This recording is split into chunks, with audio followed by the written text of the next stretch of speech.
I will be talking about this famous series, Adolescence, and many psychologists have been sharing their point of view about the movie, and some of them are condoning the the series as well. I'm not going to be critical about how it was done and why it was done. I think I'm going to focus on the takeaways and what probably the director is trying to project and portray. And I have not personally spoken to him, but as a psychologist and as a parent, I would like to share some of my takeaways, from this series. So the first takeaway definitely would be that even if you decide to give a gadget to your teenager, which should obviously be refrained, it has to be given with some pearls of wisdom. Freedom without wisdom can damage the dynamics of how to use that freedom for a child, because there is a difference between an adult mind and there's a difference between a mind of a child. And obviously children don't understand consequences because their frontal cortex is not developed. It's going to take 25 years for their frontal cortex to develop and understand danger, threat, or healthy rationality. And that's the reason why you see a lot of youngsters doing crazy things or bold things which we find it uncomfortable, that oh my god, how did this person even do it? It's because of the amygdala and not the frontal cortex development. So that is number one. Number two, very important, that it should be a responsibility for all the parents to ensure they keep a check on their teenager, on what are they consuming on social media, what are they discussing about with their friends, and what they are up to. This is not to use it against them, to fight with them, or to judge them, but to ensure that you are aware of what your child is up to and whether it is in healthy limits or not. Number three, very important, is that all children need to be psychoeducated about behavior issues, psychoeducated about emotional regulation, psychoeducated about that how to handle proposals, how to handle rejection, when they get rejected by somebody, when they ask them out, how do they feel about it, should they handle.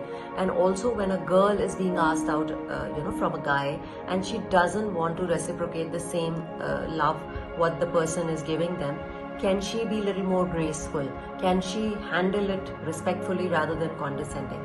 Number fourth is that children needs to understand healthy femininity and healthy masculinity. Unfortunately, children are learning from their earlier generations, and because some of the adults also do not behave like adults, they behave like teenagers. So obviously children continue to be, showcase the same patterns. So teaching children about healthy masculinity and healthy, femininity is very, very important. Another important aspect which has been identified in this movie is that girls can also be a bully. And we have to stop stereotyping behavior that only boys will do this, only girls will do this, because this also damages our youth, our younger generation, that we stereotype, girls can't do something and boys are the only ones who are doing. So looking at every gender with neutrality is so important. Next is that gadget, phone and any laptop should be given with proper boundaries. It cannot be no rules in the house. A house and a system needs to have a rule, and these rules need to be implemented. If the children are not respecting these boundaries, then probably the parents need to have some curfew. There has to be a healthy balance of probably a carrot and a stick, very important. Number six would be that parents need to ensure that just because their child is sitting in the room and watching their laptop, it doesn't mean they are safe. It means that, you have to ensure that you are well connected to your child's emotional well-being and mental well-being. You need to ensure that there is a time in the day that you give your child time for letting their emotions out, letting their guards down, not feeling judged, and talking about difficult things around them. Another important aspect is that a lot of children don't understand adult world, adult behavior, why adults behave a certain way. And if there is a hush-hush environment at home, then most likely the child is not going to be able to make sense of what's going around them. So talking about issues, talking about what's going around an adult adults' life, what adults are going through. There has to be an open to and fro communication between family members, so that children also understand that adult life is not easy, and there is hustle in their life as well, the same way there is hustle in a teenager's life. Parents to watch for children's behavior. If there is any sign of challenges that a child is showing in terms of their behavior, do not negate that as a parent. Try to talk about it, address it, take support from specialists, talk to psychologist, talk to school counselor, but do not ignore it, because if you ignore it, it's going to escalate. It might reach a point where the child doesn't know how to handle it, or even the parents don't know how to handle that situation. So these are some of the major takeaways. Another important aspect which you will realize from this movie is that everyone has their own way of looking at life, their interpretations.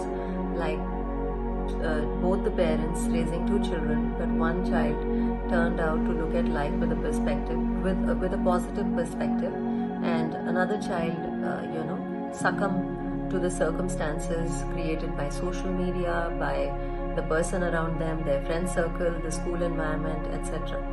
So interpretations is also a very important part of our life, that how I see and view my world. This movie also spoke about a lot of subtle messages, that spending time as a family, how important that is, when they did it with their daughter. Second, another aspect is that the movie showed it humanized everyone. It did not put anyone on a pedestal, and including the psychologist, that how she was struggling to communicate with the person, with the child, and she was also having her own set of challenges, that how conflicted challenges, that how she wanted to talk to him, how she wanted to make sure that she's making the right evaluation about him, and also the parents how they were judging themselves overall in terms of how they raised their daughter versus how they raised their son. And their daughter turned out to be great, and son happened to got into this toxic masculinity trap, judging himself and putting himself as per the Instagram algorithm, where certain numbers were presented to these boys and girls. So overall, you have to understand that what your child is consuming on the social media, it has to make sense to them. You as an adult or a psychologist or a school counselor needs to talk about it, because if we do not educate our children about the information thrown at them on the social media, they will make any sense out of it, and they would not even know how to use it, or they may have these kind of aftermaths. So I hope you have some takeaways from the movie Adolescence, from my perspective as a psychologist and as a parent, and this will also help you kind of think and introspect better as an adult or as a parent. My good wishes to all. God bless. Take care.